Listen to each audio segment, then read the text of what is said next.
eu sou a Mia e este é o Pura Talks, um podcast sem tangas. Aqui, juntos, vamos trabalhar desenvolvimento pessoal e espiritual, pura e simplesmente. Episódio número 1 com o Dr. Pedro Brás, diretor da Clínica da Mente. O Pedro é o criador do modelo HBM de psicoterapia e a Clínica da Mente tem resultados brutais. Eu sou super fã do trabalho e acompanho muito proximamente. E porquê é que o Pedro é o primeiro convidado do podcast logo para o episódio número 1? Porque eu sinto muito relacionado com a minha decisão de fazer o podcast. Eu já tinha a ideia, mas comentei com ele e ele contou uma história muito engraçada que me fez compreender que a minha necessidade de ter um microfone para fazer o podcast era uma grande tanga e, portanto, fizemos um podcast sem tangas que é um podcast que está a começar, portanto está a ser feito, mas não está perfeito, vai ter imperfeições, é caseiro ao ponto de estarmos em época de Covid e, portanto, o Pedro está na casa dele, eu estou na minha e isto está a ser filmado no Zoom, portanto a qualidade não é incrível, mas aconteceu. E, portanto, eu quis fazer isto assim também, assumidamente, de forma verdadeira, para que todos possamos compreender e aceitar e assumir que realmente feito é melhor do que perfeito e que nós temos que errar para acertar e para errar vamos ter que avançar. Espero que gostem deste episódio, eu diverti-me imenso. Olá, Pedro. Olá, Mia. Como estás? Tchim, tchim. Um brinde. Então, Porto Tónico, porquê? Olha, porque é Porto e temos que beber o nosso Porto, não é? E o Porto Tónico é uma bebida que as pessoas não conhecem, não é? Normalmente com o tónico, com a água tónica, faz sempre o gin e tudo. Quando o Porto Tónico fica docinho, fica muito mais saboroso. Portanto, eu gosto do gin, mas o Porto Tónico com limão, Porto Branco, com água tónica, pedrinhas de gelo e limão, maravilha. É muito bom. Bom, impecável. Olha, nós estamos aqui no primeiro episódio do podcast Pura Talks e a culpa é tua. A culpa é tua. Porquê? Por causa do Querias contar um bocadinho a forma como estás a passar a tua quarentena, porque tu criaste umas crónicas, não é? Que são diárias e que são espetaculares. Eu todos os dias tenho que ir lá ver. E há uma que eu tenho uma ligação especial, que é a história dos panfletos. Queres contar um bocadinho, assim resumidamente? Qual é a história dos panfletos, não é? Sim. Pronto, essas crónicas foram interessantes. No primeiro dia em que eu fiquei de quarentena, escrevi dia 1 de quarentena, mas era só para escrever isso, era só para contar aos meus amigos o que é que era o dia 1. E depois contei lá, pronto, dia 1, contei umas histórias e as pessoas gostaram.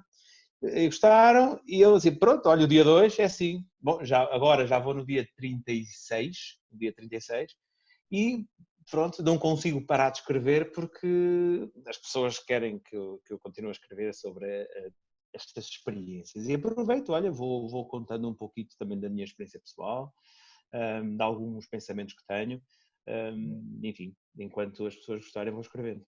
Daqui uns dias estamos na quarentena 179. Olha, mas havia assim... Pronto, e a história dos panfletos, não é? É uma história que eu conto muitas vezes para explicar às pessoas que muitas vezes nós arranjamos desculpas para as nossas dificuldades. A maior parte das nossas dificuldades nós não temos a consciência de que não estamos a ter recursos para conseguir fazer determinada coisa. Não estamos a ter recursos anímicos, não estamos a ter... algo nos falta. E quando algo nos falta, nós culpamos sempre qualquer coisa. Epá, eu ia fazer ginástica, mas hoje está a chover, não dá para ir lá para fora, não é? Ou eu ia fazer dieta, mas eu tinha que comer umas cevadas especiais, mas enquanto essas cevadas não vêm, eu não consigo fazer dieta. Enfim, há sempre umas desculpas. E o problema é que nós acreditamos sempre nessas desculpas. Isso é humano, é inevitável. Isso é inevitável. Sempre caímos nisto. E eu conto sempre uma história verdadeira, como todas as histórias que conto, de quando eu era jovem, muito jovem, fui vender seguros. Era mediador de seguros e tinha que vender seguros às pessoas. E no dia em que eu me pus à prova e tive que vender seguros, né, depois de uma formação muito boa que eu tive, quando, no dia em que eu estava em casa e tinha que vender seguros, estava-me a custar. E comecei a pensar, como é que eu vou vender seguros, agora vou ali bater às portas, comecei a imaginar como é que era, né, para me preparar. Vou bater às portas, as pessoas vêm, eu digo-lhes, olha, tenho aqui os seguros e tal. Mas estava-me a bloquear, e eu pensei assim, epá, mas está-me a custar, isto não está... Espera lá, o que é que me falta? Ah, pois faltam-me os panfletos. Os panfletos era aqueles papeizitos que os bancos têm a explicar os produtos. E eu pensava assim, o seguro, vender seguro, seguro não é um produto. Se eu estiver a vender um copo, eu levo o copo comigo e mostro do copo, e tu pegas no copo. Um seguro não, um seguro é uma ideia. Olha, se alguma coisa correr mal, alguém há de pagar isso. Bom, é uma ideia muito, muito distante. E então o que é que eu me lembrei? Cara, se eu tivesse uns panfletos, as pessoas, eu chegava à beira da pessoa e dizia, olha, está a ver, é este, o seguro não existe, mas está aqui um panfleto e tal. E então eu disse, pois, eu não consigo ir vender, porque eu de certeza que sou muito bom vendedor, só que eu para vender a sério, tenho que começar logo bem, eu tenho que começar logo com os panfletos. E fui à minha delegação. A delegação era a loja dos seguros, em uns quilómetros. Eu sou de Sinfãs, portanto, aquilo era em Lamego. E cheguei lá ao gerente e disse, ó Paulo, eu precisava de panfletos. E ele disse assim, panfletos? Para que é que queres panfletos? Eu disse, então, para vender? Para vender? Assim, pois, para vender seguros. Então, como é que eu vou vender seguros se tem os panfletos? E o homem começa a olhar para mim, o homem já com anos de experiência, mas como eu tinha tido um curso muito especial, como eu tinha sido uma pessoa recrutada para um projeto especial daquela companhia de seguros, eles achavam todos que eu era muito bom e se aquilo que eu estava a dizer era porque de facto eu estava com alguma razão. E ele disse-me assim, olha, de facto, não temos aqui muitos panfletos, pá, temos ali aqueles que estão ali na montra, mas são poucos. E eu olhei assim, pois são 2 panfletos de cada seguro. Eu pensei assim, eu tenho que vender milhares de seguros, eu preciso de milhares de panfletos. E o Paulo dizia, olha, pois, de facto. Mas espera aí, Pedro, eu vou ligar para o Porto, para a sede da companhia, e vou ver se eles têm panfletos. Ele ligou e eles disseram, olha, venha então o Pedro que venha aqui ao Porto e fale connosco, temos aqui alguns panfletos. E eu fui, no dia a seguir, fui logo para o Porto. Atenção, não tinha vendido nada porque eu tinha sempre aquela ideia. Quando eu começar a vender seguros, vai ser de manhã à noite, vai ser uma coisa para arrasar. Cheguei ao Porto e quem é que foi atendido? Pelo diretor de marketing. Opa, vê lá a importância que eu tinha. E o diretor de marketing a atender-me. E disse, Pedro, então o Paulo de Lamego disse-me que tu precisavas, não sei bem o que era que tu precisavas. E eu precisava de panfletos. E o homem parou e disse, panfletos? Precisas de panfletos? Quais panfletos? Estão os panfletos dos seguros, que eu sei que vocês têm. Dizem, pois temos isso, mas isso é para casa até. Agora aqui nem temos assim muitos. Como é que eu vou vender seguros se não tenho panfletos? E Claro. diz assim o homem, pois, tens razão. Quer dizer, até o diretor acreditava que eu de facto era um visionário. De facto, pá, os panfletos diziam, mas de facto os panfletos eram uma coisa incrível. Olha, Pedro, está bem, eu vou tentar ver o que é que se pode fazer e depois durante esta semana, mais tardar até sexta-feira, eu resolvo o problema. Está bem, doutor, obrigado. Opa, isto foi para ir numa terça e eu tive até sexta sem fazer nada, porque não ia começar sem os panfletos. Claro! Na sexta-feira liga-me o Paulo, que era da minha delegação em Lamego, e dizia, Pedro, tu fizeste algumas encomendas? Eu digo, não. É que chegaram para aqui uns caixotes. Caixotes? Bom, não faço ideia do que é, mas vou já aí. Meti-me no carro, fui para lá para Lamego e eram para aí uns 7 ou 8 caixotes. Mas caixotes assim grandes, cada um pesados. E eu abri um caixote, o que é que eram? Os meus panfletos. Brutal. Lá o diretor mandou-me uns 100 quilos de panfletos. Aquilo era muito panfleto. Pus aquilo tudo na minha carrinha, cheguei a casa, arrumei tudo, abri um caixote, saquei os panfletos, organizei uma capa com vários tipos de panfletos. Brutal. Isto ainda da parte da manhã. O que é que eu pensei? Pronto, não vou começar agora à tarde, né? Não Claro. dá tempo, à tarde, daqui a pouco as lojas também fecham, não vale a pena estar a abordar as pessoas, mas vou começar de manhã. Então de manhã vou acordar, já tenho os panfletos todos organizados, eu vou chegar às lojas, ao comércio e digo assim, olha, boa tarde, sou Pedro Braz, eu imaginar, tenho aqui um seguro que estava de Panfleto. mostrar e tal, e assim, faz todo o sentido. Eu vou mostrar o panfleto. Correto. Opa, e pronto, e segunda-feira, e naquele dia de manhã avancei, e cheguei a ser um excelente comercial de seguros, vendi bastante, fui Nunca fui um dos melhores vendedores de seguros nacionais, mas estive sempre no ranking, enfim, ao longo de uma carreira curta que tive nos seguros, pá, aí 3, 4 anos, Sim. fui muito bom vendedor.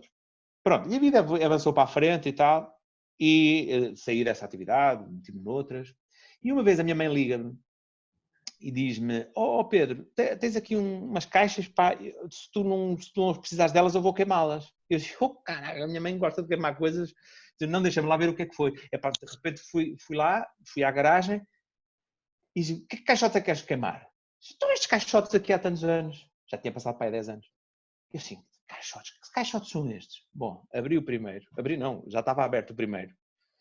E eram todos os caixotes dos panfletos que estavam lá. Todos.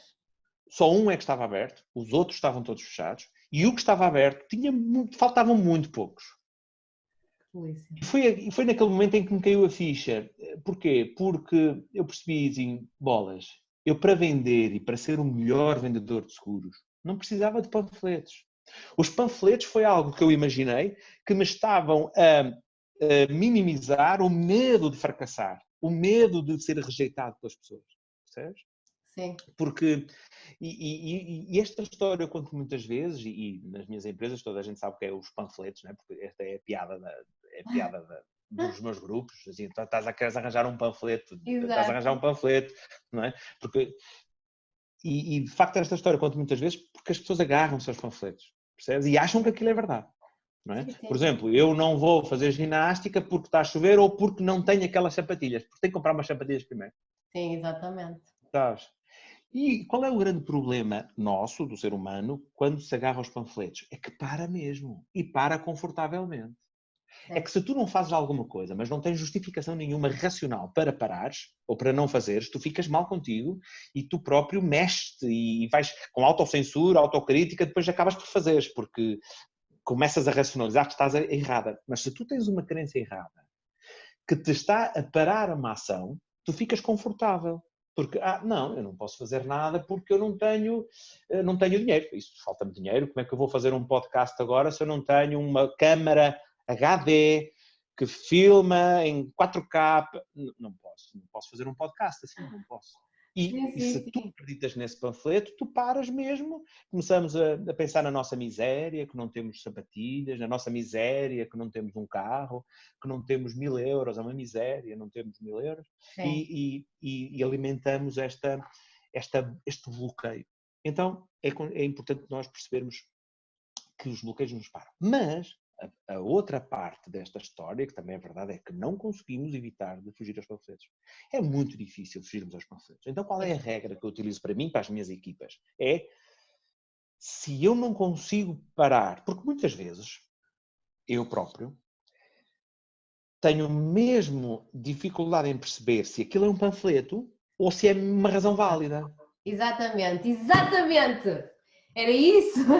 Era isso que eu te ia dizer, porque a minha questão foi, eu li a tua história, identifiquei-me com ela de imediato e disse, olha que eu estou para começar um podcast, mas falta-me um E brincamos um microfone bocadinho com isso, não é? Pois. Falta-me microfone panfleto. Portanto, eu identifiquei o microfone como sendo um panfleto, mas porra, dava-me jeito que o som fosse bom.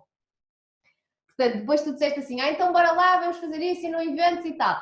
E eu, ok, mas espera aí, o microfone já chegou, mas faltava-me o adaptador para o iPhone.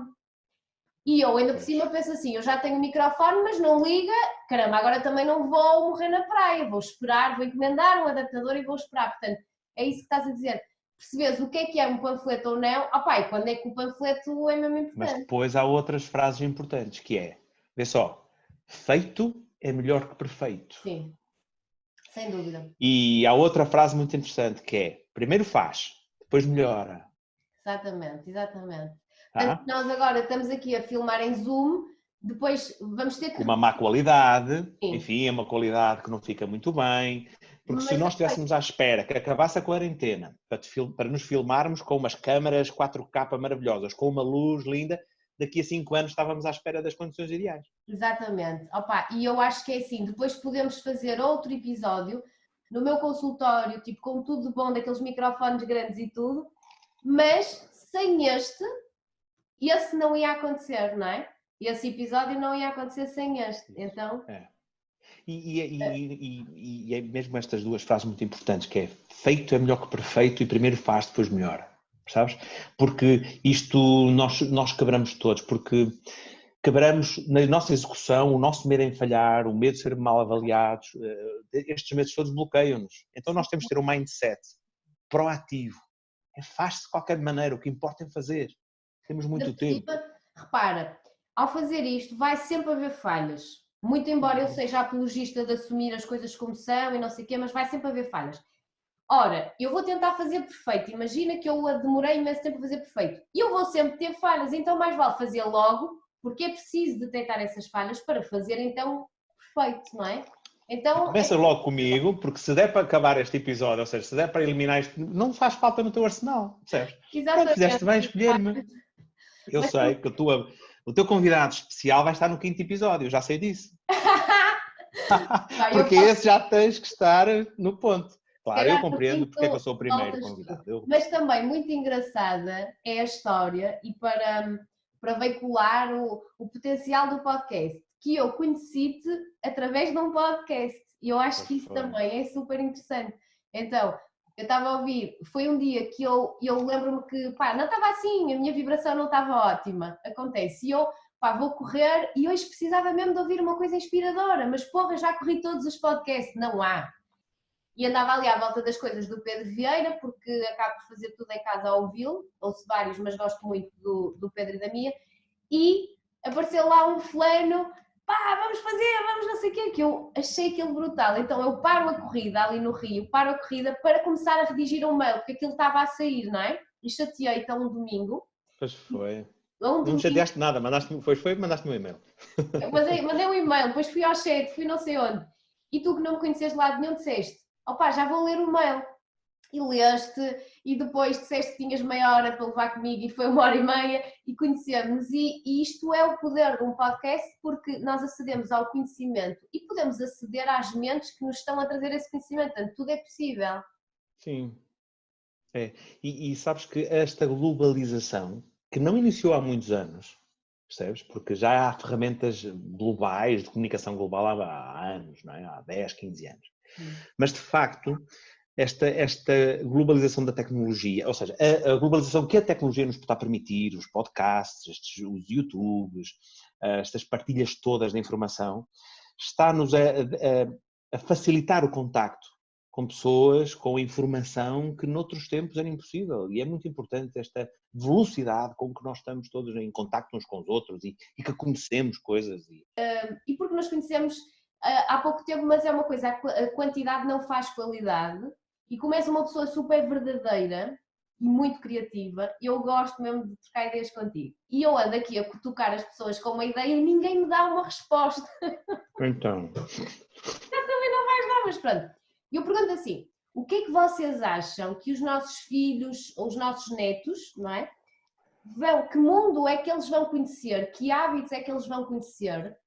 Que nós estamos a conhecer agora e não conhecíamos? Ou então, que coisas é que nós vivemos, que tipo de vida é que nós tivemos que eles não vão ter? Então eu imagino, e vou dar um exemplo que nós não sabemos, mas imagino tipo os meus netos a ver fotografias num álbum meu e a dizer: ei, que grandes malucos, vocês iam para a praia assim todos em bando e abraçavam-se e não usavam máscara, não sei, estás a entender? A minha ideia é, que mundo é que nós lhes vamos dar a conhecer, que nós estamos agora a começar a conhecer, e que mundo é que não lhes vamos poder passar e que eles vão achar que nós éramos super exóticos? Sabes que esta é a pergunta e vai ser giro alguém daqui a 3 anos, 4 anos, olhar para este podcast ou para outros do género que podem lançar estas perguntas, não é?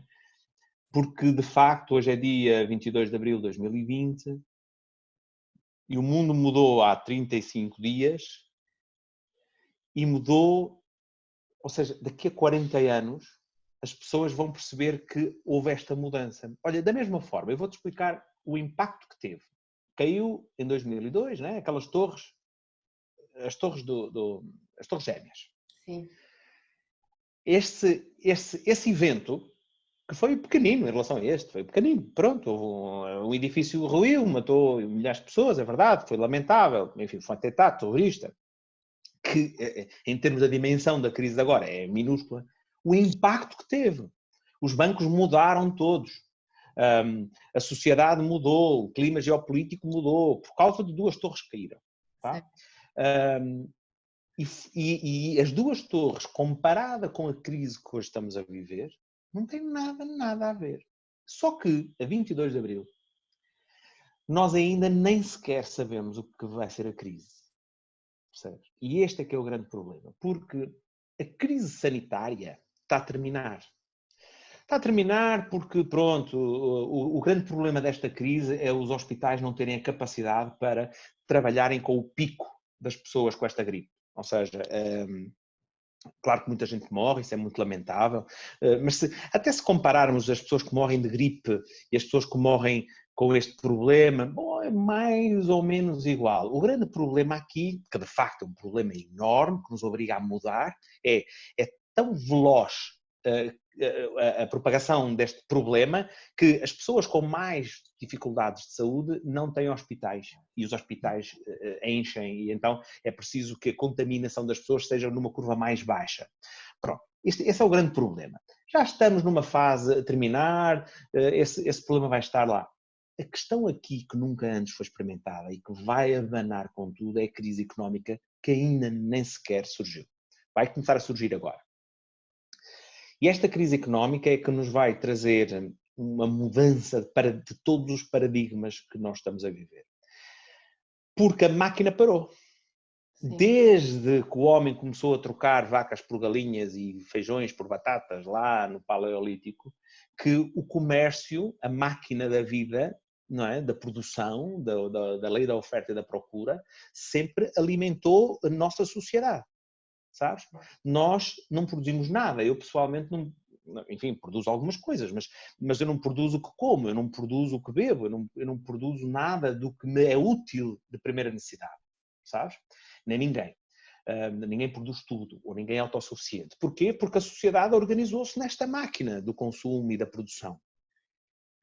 E há 35 dias que todo o consumo e a produção terminaram. E nós ainda estamos a viver das reservas. Percebes? Estamos a ver das reservas. E agora aqui a questão é, e como é que vai ser nas próximas semanas?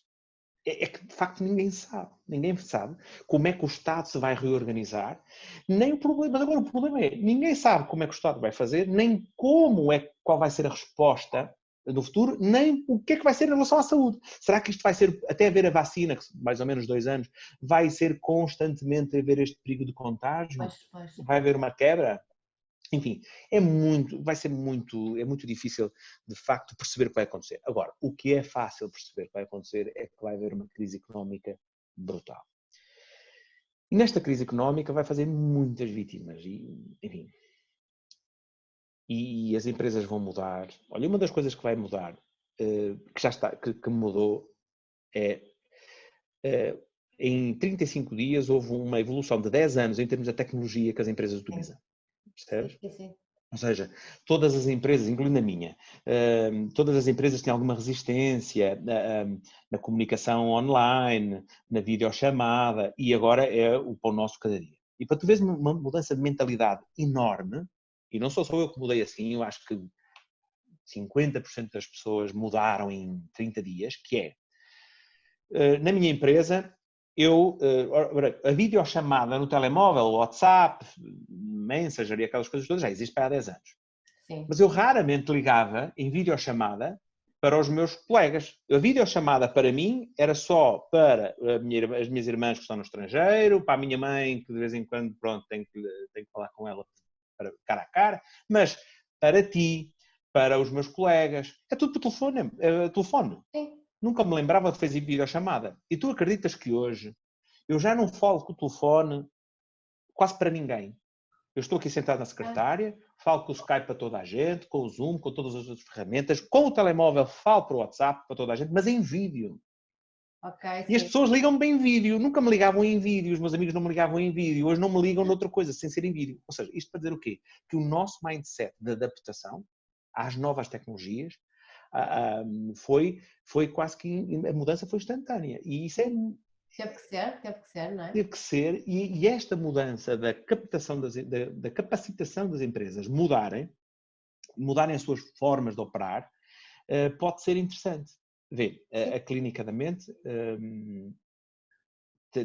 tem 30 psicoterapeutas que raramente fazíamos consultas online. Uhum. As que fazíamos, havia resistência dos terapeutas porque diziam, não é a mesma coisa.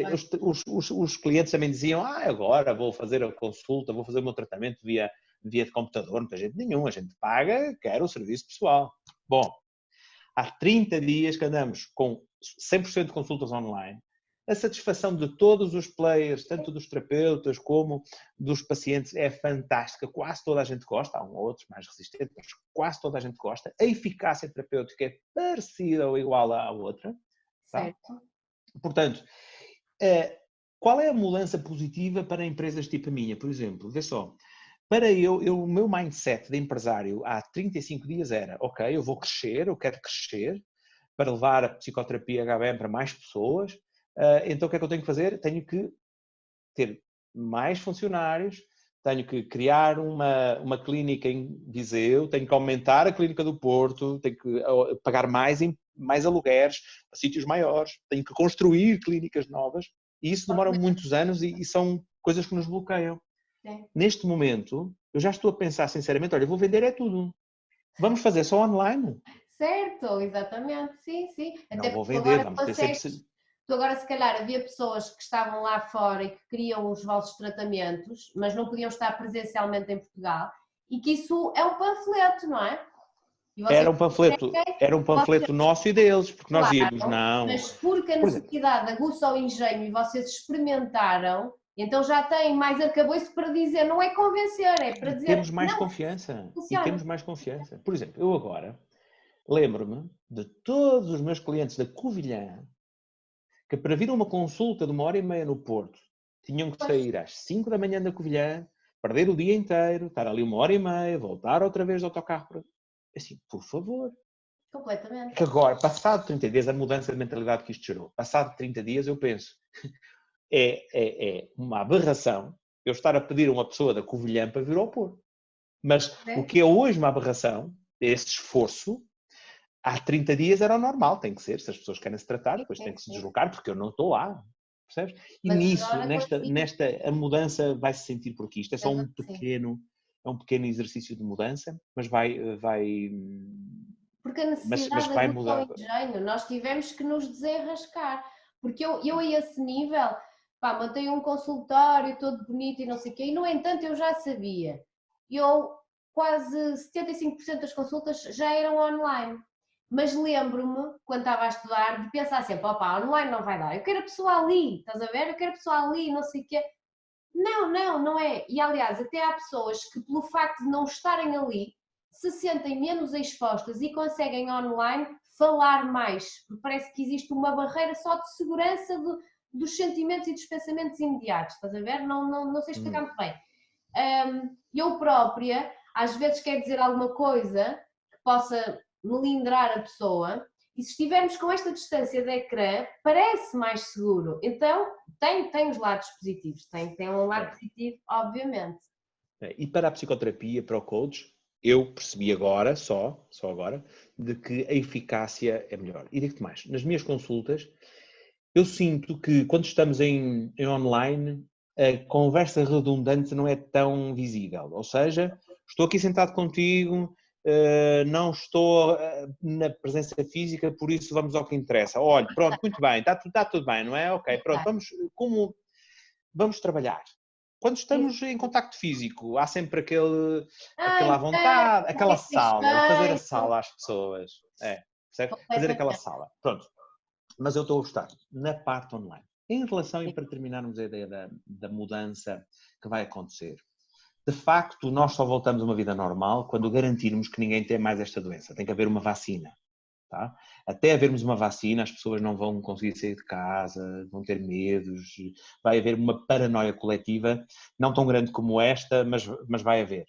Porque as pessoas vão se habituar, vão ter as luvas e vão ter as máscaras, enfim, já se vão proteger mais um pouco. Mas vai haver paranoia coletiva e vai ser muito mal.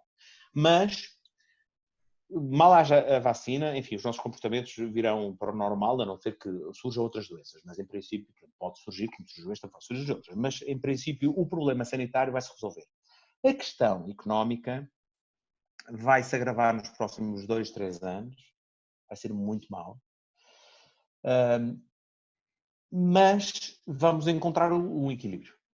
É como na crise de 2008, foi muito mal para algumas empresas, mas depois, ao longo dos anos, encontraram um equilíbrio e essas empresários que faliram em 2008 voltaram a encontrar o seu equilíbrio mais fortes, mais resistentes. Infelizmente, agora em 2020 caíram outra vez, vão cair outra vez.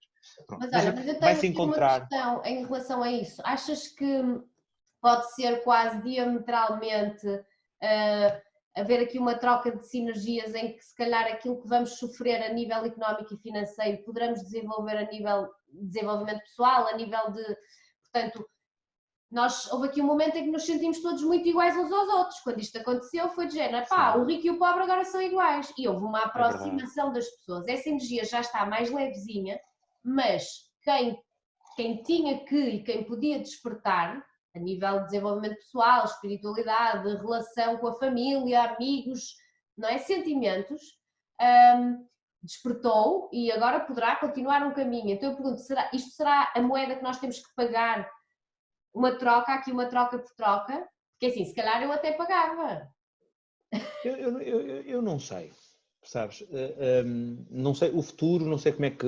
Enfim, como estamos agora, e naquilo que eu consigo hoje ver, que é as pessoas agora estão cheias de medo, estão isoladas da família e dos amigos, estamos todos iguais, o rico e o pobre, é verdade. E nisso há uma consciência de que, afinal, eu sou igual ao ricalhaço qualquer que tem um Ferrari à porta. Está à porta como o meu Fiat Uno também está, não é? Portanto, está tudo igual, estamos todos em casa, não é? Eu como tanto como ele, portanto, somos todos iguais nisso. E nessa perspectiva, a união que está a haver, estamos todos juntos, é muito importante. É importante as pessoas sentirem-se integradas. E o facto de eu ter uma atitude individual, que é manter-me em casa, e essa atitude ser considerada como uma atitude de grupo, faz-me pertencer a este grupo, o grupo das pessoas, o grupo dos portugueses que obedece. Isso é importante, essa pertença. No entanto, é à custa de muito sofrimento, porque vê só, as pessoas não estão com a família, estão com muito medo da parte económica, dos seus empregos, dos seus negócios. Não é um momento, acho eu, em que as pessoas possam relaxar e legitimamente dizer assim, ok, vou-me cultivar, vou ter um curso, agora vou aproveitar o tempo para ter formação, para aprender uma profissão nova quando isto acabar. É possível as pessoas investirem este tempo em formação, em comprar cursos online para ter formação. O que eu acho que é que as pessoas não estão no estado de espírito, no estado mental perfeito para receberem esta coisa, sabes? Não estamos relaxados o suficientes para aprender. Por exemplo, vou-te dar um exemplo. Vamos imaginar um exemplo assim muito esquisito, que é alguém que está desempregado. Alguém que está desempregado pode pensar assim, ok, mas não tenho emprego, vou mandando alguns currículos, até tenho dinheiro para me manter, ou alguém, pronto, a minha mulher trabalha, eu consigo manter, ok, a necessidade financeira não é por aí além. Então eu posso aproveitar, enquanto não tenho emprego, para tirar cursos, para aprender coisas novas. Percebes? Mas o mindset aí é tranquilo, pronto, dá desemprego, é uma situação que tem que alterar, mas eu estou no meu estado, ok. Vou fazer tipo o ano sabático, sabes? Aproveitar uma circunstância para fazer um ano sabático, não é? Nesta circunstância, estamos todos à espera, sabes? Estamos todos estressados, muito relaxados, muito estressados por causa de todos estes medos, que são racionais e não são medos, não são problemas psicológicos que estamos a ter, são problemas reativos, de facto, ao momento. E de alguma forma, enfim, não vou de encontro ao que estavas a dizer, não é? Não, eu acho que faz todo sentido o que estás a dizer. Eu acho que depende muito da realidade da pessoa no momento. Sim, de cada um, dos seus medos e receios, da sua disponibilidade mental. Sim. E depois também tem a ver com a inteligência emocional, porque assim, para te ser sincera, eu tenho momentos em que tenho um cliente a pedir-me uma coisa qualquer. Estamos aqui a falar de outras áreas de trabalho que eu desenvolvo. epá, e eu tenho momentos que me apetece assim, pá, porra, não estou com cabeça para isso, ok? Hashtag não estou com cabeça para isso. Que acontecia mais no início, agora nem tanto. Mas obriguei-me em todos esses momentos para pensar assim, não estás com cabeça para isso, então estás com cabeça para quê? E se não estiveres com cabeça para isso, onde é que isto vai parar? Pronto, e isso é inteligência emocional e todos nós temos que dizer assim, ok, espera aí, está aqui o Covid e eu estou aqui também no meio. Mas vamos fazer assim, está aqui o Covid e eu para já vou-me pôr um bocadinho à parte. Pá, vou meditar, vou fazer exercício, vou ler um livro, vou arranjar ali uma parte de mim para se distanciar e ganhar perspectiva para eu conseguir até nesta fase, seja tirar um curso, seja só não panicar profundamente, não é? Pronto, então, depende muito do caso, até financeiro e da pessoa, mas esta estrutura emocional de gerir, Sem dúvida nenhuma. eu acho que é para toda a gente. Eu agora estou numa fase muito... Pronto, nestes dias estou numa fase muito honesta. Muito honesta. Enfim, quando as pessoas nos estão a ouvir, se calhar já não é assim tão importante. Mas para as próximas crises que venham, não é? Pode ser importante. Fui contratado por uma empresa, uma grande empresa nacional, para ir falar a um conjunto de chefes, eram para aí uns 20, a um conjunto de líderes dessa empresa, desse grupo de empresas, porque eles estavam com alguma dificuldade em comunicar esta crise aos seus funcionários, aos subalternos desses líderes. E que queriam que eu fosse lá falar um bocadinho e tal, para que encontrasse as melhores estratégias para falar e tal. Eu acho que eles me encontraram num tempo errado, porque, enfim, a senhora dos recursos humanos contratou-me, disse-me que era importante isso, e eu disse-lhe, sim senhor, vamos então falar, vamos fazer uma palestrazinha, uma formação de 1 hora sobre a melhor estratégia a aplicar na relação com os funcionários, para que as pessoas se unam e passem esta fase difícil da melhor forma. Isto aqui é só entre nós, não é? Pois, ninguém nos ouve, não é? E eu pensei assim para mim, no fim desta história toda, se queriam que eu contratasse se queriam que eu fizesse palhaçadas, tinham contratado um palhaço, não é? Palhaço, sim. Eu sou um cirurgião. Para mim tem que ter um psicoterapeuta, um cirurgião, não é? Vai ao fundo da questão, retira o que está mal, cose e a pessoa fica em recobro. E o recobro já não tem que lá estar eu, percebes? Sim. E neste caso, e nesta empresa, eu fui um cirurgião. Opa, não foi o que a diretora dos recursos humanos queria ouvir, mas eu tive que ser honesto e tive que dizer, eu acho que daqui a um ano ele vai me mandar um e-mail e dizer assim, desculpa, mas tu se calhar não te considerei o melhor possível, mas salvaste-me a empresa. Porquê? Vou-te contar isto, que isto é muito, se calhar é importante falarmos aqui. Eu fui falar para lá sobre o poder da honestidade na comunicação. E aquelas eram pessoas engenheiros, aquilo é uma empresa de construção civil muito grande, e aquilo eram empresas de engenheiros. Os engenheiros não costumam, como é que se diz aqui no Norte, levar com grupos, né? Isso é uma coisa qualquer. Papar grupos. Papar grupos ou não sei o quê. Não. Porque se eu fosse para lá dizer florzinhas, os gajos desligavam-me. Aquilo era através da internet, do Teams, né? Desligavam-me a câmara e começavam a beber os papinhos deles. Eu fui dizer aquilo que homens que querem ouvir. Quando está tudo em tempos de produção, produtividade, que é preciso dar empowerment às pessoas, claro, vai para lá um coach, que eu não sou, um coach animar com estratégias, mindsets. Com uma palestra motivacional, não é? Motivacional, mas querida amiga. Uou, é tudo great. No fim, já vou-te contar o que aconteceu, mas no fim ela me mandou-me um e-mail a relatar que, enfim, que não era bem aquilo que elas estavam à espera para este momento, e eu disse assim, olha, desculpe, eu preparei os seus homens para a guerra. Estamos em tempos de guerra. E é verdade isso, que o meu discurso há bocado estavas a querer que eu fosse para um lado e eu não fui. E eu assim, eu estou muito guerreiro. Porquê? Porque de facto nós todos precisamos de estar na guerra. A guerra ainda sequer nem começou. E nós não podemos ouvir palavras mansas, não podemos ouvir flores da boca dos nossos líderes. Hoje e agora, neste momento, é o tempo da guerra.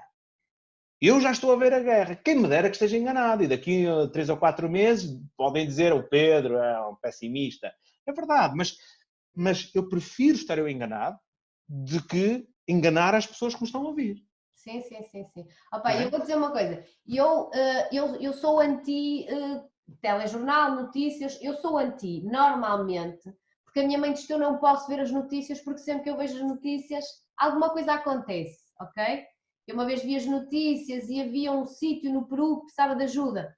Lá fui eu um ano, depois vi as notícias e havia não sei quem em Bali. Lá fui eu embora. Um dia eu ouvi as notícias e liguei a uma amiga minha e disse assim: "Oh Sara, isto está em crise." E ela, me há 3 anos. Portanto, eu ver as notícias não costuma ser bom, pelo menos na ótica da minha mãe. E cansa-me um bocadinho. Mas, desde que isto surgiu, pá, o pessoal fica tipo: "A minha está a ver as notícias." Eu vejo as notícias. Portanto, e tu para mim Mas é importante. és aqui uma...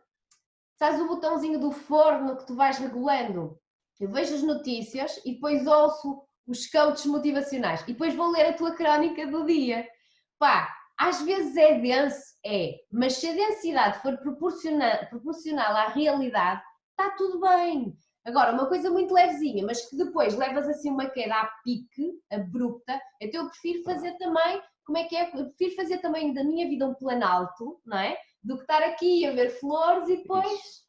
Sabes que o grande problema de todos, e eu na clínica apanho muito isso, que é, nós na clínica da mente tratamos pessoas com problemas emocionais, todas as emoções, a raiva, os medos, o amor, aquelas coisas todas. Mas há uma que é muito difícil de eu conseguir fazer com que a pessoa gire essa emoção, que é a desilusão. A desilusão é uma sensação, é um estado mental tão difícil para as pessoas. E sabes porque é que é mais difícil superar isto? Porque quando tu sofres de desilusão, tu também me dizes assim: eu vivi 10 anos da minha vida com esta ilusão. Eu não fiz nada da minha vida porque estava iludida neste sentido e quando me percebi, eu estava a viver uma mentira. Exatamente. E como é que eu, como terapeuta, consigo te dar outro significado a essa perda de 10 anos que tu tiveste na tua vida? É muito, muito difícil. É muito difícil. E como é que se contraria isto? E nestes tempos de guerra ainda por cima?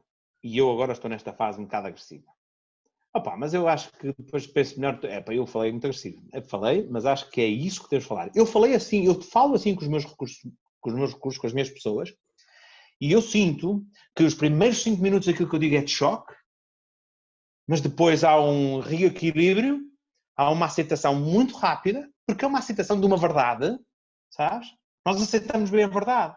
Custa-nos, mas passado 5, 6, 7 minutos, pois, que remédio, é o que é. E aceitamos a verdade. E quando aceitamos a verdade, pomos-nos no caminho e começamos a trabalhar sobre esta verdade, com essa verdade. Tomada de Há consciência. outra frase.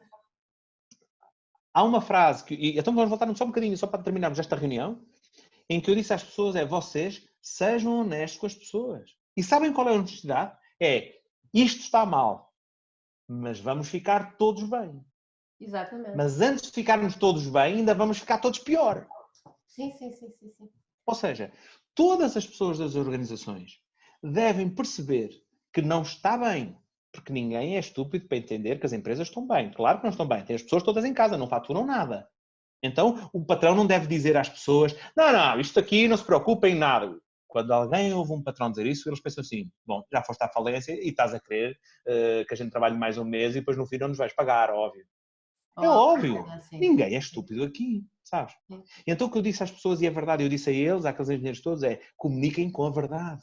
Dai-lhes confiança. E a confiança que tem que lhes dar isto está mal. Muitas empresas vão falir. Mas se nós falirmos, 90% do mercado da construção civil já faliu. Porque nós somos uma grande empresa. Somos bem sustentados. E com essa consciência poderão fazer diferente, não é? E com esta consciência do perigo, vão-se unir todos, mas vão-se grudar.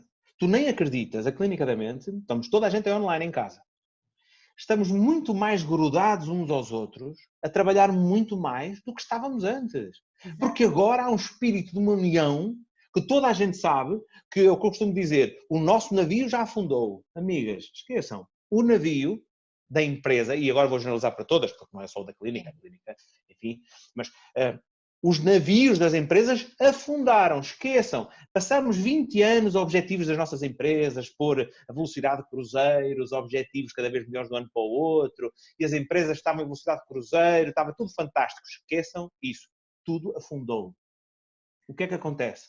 algumas empresas que conseguiram alertar os seus recursos a tempo, toda a gente teve tempo a vestir os coletes salva-vidas, pegar nas barcaças de proteção, as jangadas, e quando o navio se afundou, a clínica da mente, quando o navio afundou, toda a gente saltou para o mar com as suas jangadas e coletes. Exatamente. E hoje eu não tenho nenhum navio, eu tenho toda a gente agarrada uns nos braços a fazer uma jangada gigante. Sim, sim, sim. E esta jangada é Para- leve, suficiente e não vai abaixo. Sim, sim, para perceber o que é. Portanto, para perceberem que é que isto se vai transformar. Imagina, estamos todos a pairar, quer dizer, não nos deixamos afundar, porque quem foi avisado a tempo e quem está a ter realismo suficiente e atempado, levantou os pés, está a pairar a ver no que é que isto se vai transformar para ir para lá. Estás a perceber a ideia? Isto é um desenho animado. Isso. Mas para isso sim, temos se que ficas entender ali a verdade. se não ficas adormecido numa ilusão. E é como o Titanic, não é? É porque está tudo bem. Um navio que está quase a afundar. Se eu disser, não se preocupem, estejam bem, sabe o que é que acontece? As pessoas vão dormir para as camaradas Exatamente. e afundam. Que a ganda não E foi isso que eu disse a esta empresa, sabes? E elas não gostaram desta honestidade. Eu disse, vocês grudem-se, porque isto está mal, vai melhorar, mas vai ficar pior antes de melhorar. Sim. E a diretora de recursos humanos que estava nessa conversa disse assim, não era, eu gostava que você falasse coisas fixes, ponto A, ponto B, objetivos, família, coisas giras, assim, nesta fase temos que preparar os recursos para a guerra.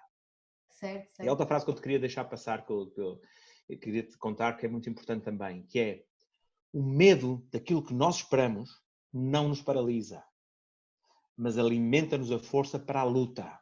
Exatamente, sim, sim. Sabes? E Os agora grandes medos, diz.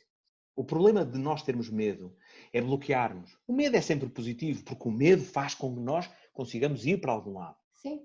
Estamos Nós só nos alertas. movemos por duas forças, pelo prazer e pela dor. Sim. Temos vontade em ter prazer, temos medo em ter dor. Então, o prazer e a dor alimentam-nos. Nós andamos mais rápido com a dor.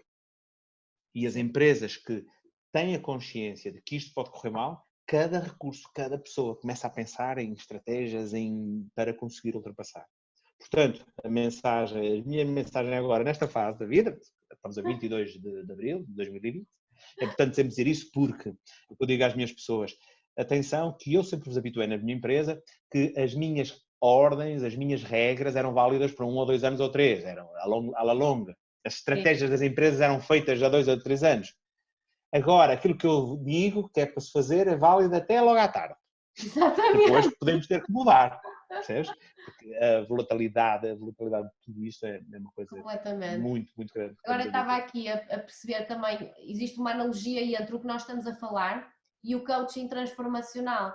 Portanto, foi uma coisa que eu estudei, mas da qual me fui desligando. E porquê? Porque o coaching transformacional, e não estamos a falar do motivacional, mas também tem um bocadinho, vai-te prometer uma série de coisas e uma transformação brutal, só que antes de melhorar, vai ter que piorar muito. Percebes? Mas e isso tu tens não que preparar é as pessoas para isso. Para o mindset, para aguentar o pior ainda. Exatamente. Isso não é contado e até algumas pessoas ficam a meio do percurso, não estavam preparadas para a verdade que não lhes foi contada da brutalidade desse impacto. Então, a dureza do caminho. Eu gosto muito, eu tenho o meu universo e vivo num retiro e sou assim muito isolada das confusões da sociedade e não gosto às vezes, as coisas podem ser reais, mas está bem. Neste caso, e eu gosto sempre de ver, ok, é real, então deixa-me espreitar e eu posso depois voltar para a minha cena e definir o meu caminho. Mas nós precisamos sempre de saber então o que é, na realidade, não é?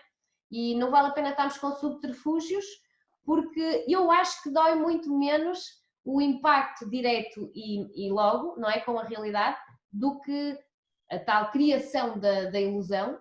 Portanto, isso. o que foste fazer Eu tenho um exemplo. Tentar que não fosse criada a ilusão, não é? Foste tentar ser amigo. E dizer a eles para que sejam honestos com as pessoas. Sim. Porque se não forem honestos, e a honestidade é dizer que isto vai piorar. Desculpem, Exato. não há outra forma de dizer isto a 22 de abril de 2020. Sim.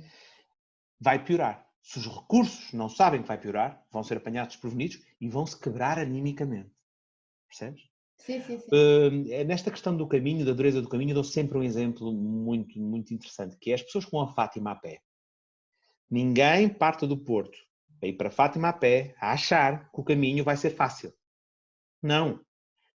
Toda a gente que vai de Fátima a pé sabe que vai ter que feridas nos pés, que vai dormir ao relento, que vai passar fome, que vai ter pensamentos de desistência constantemente. Ou seja, toda a gente que parte no caminho sabe e não tem ilusão nenhuma da dificuldade que é o caminho.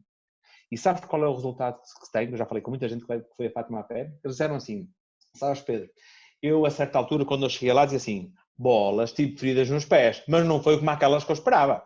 Ou seja, como o cenário era tão mau, a realidade não foi assim tão mau, foi espetáculo. A viagem foi espetacular. Se tu perguntas a alguém, então como é que foi a tua viagem, Fátima? Foi lindo, foi espetacular, foi 7 dias a andar, por acaso, dormimos em garagens das pessoas, foi fantástico. Nós, garagem, mas eles tinham cama. Não, nós dormimos no cimento. Sim. Então isso foi fantástico. Sabes porquê? Porque eu pensava que ia dormir na estrada. Exatamente. E isso é assim, preparação. Isso. Preparação. E a ilusão ao contrário. Exatamente. Percebes? Eu estou iludido que isto vai ter tão mal, que afinal estou contente por não ser assim tão mal. E então agora repara uma coisa, as pessoas que não estão a querer ver as coisas como elas são, não é? E que acham que a tua talk foi um bocadinho negativa se calhar, o que é que acontece? Elas vão acabar por ir vendo sempre o copo meio cheio. Quem se preparou, aliás, meio vazio, essas vão ver o copo sempre meio vazio. Quem se preparou pode, como esses senhores que foram a Fátima, começar a vê-lo sempre meio cheio, não é? Ou aquele bocadinho que tem o copo já é fantástico, que eu achava que o copo não ia ter nada. Porque achava que ia ser pior e valorizar, mas espera aí, ainda tenho isto, mas espera aí, ainda tenho isto. Nós estamos a preparar para o pior e então vai haver ali no meio muita coisa que vai ser muito boa e que vai encher o copo. Eu sou apologista desse realismo. E sabes que este é o mindset, eu acho que é o mindset que nós temos que ter nesta altura, sabes? Porque ouvir estas verdades é difícil. Quando as minhas pessoas foram para casa, eu disse-lhes, isto vai ser por 6 meses. Pois. O Estado, o Governo só dizia, é o mês de março e um bocadinho de abril. E eu disse às minhas pessoas todas, são 6 meses em casa. E elas ficaram em choque. Mas olha, foi só 5 minutos. Pois. Sabes? Depois, aceitaram, incorporaram e metem-se à luta. As minhas pessoas vão ficar absolutamente felizes quando em junho estivermos a trabalhar. Dizem, Pedro, afinal foram só 3 meses. Assim, uau, vês que fixe? Mas estavam preparadas. E até ficam mais contentes porque já voltam em junho.